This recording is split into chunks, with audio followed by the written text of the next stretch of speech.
ചക്ക വരട്ടാം. അപ്പോൾ അത് ചക്കച്ചുള ചക്കക്കുരുവൊക്കെ കളഞ്ഞ് വൃത്തിയാക്കി എടുത്തിട്ടുണ്ട്. ഇപ്പോൾ അത് ആദ്യം ഒന്ന് അരച്ചെടുക്കാം.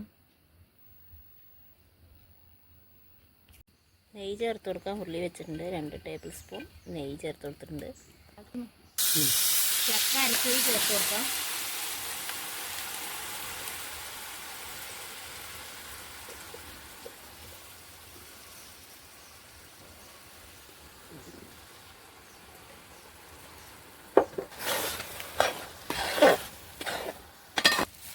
ചക്ക പാതി വേവായിട്ടുണ്ട്. നമുക്ക് വെല്ലം ചേർത്ത് കൊടുക്കാം. 3/4 കിലോ വെല്ലം ചേർത്ത് കൊടുത്തിട്ടുണ്ട്.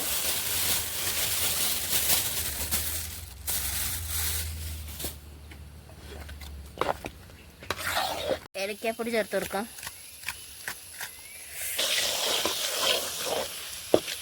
ചക്ക വരട്ടിയത് റെഡി ആയിട്ടുണ്ട്.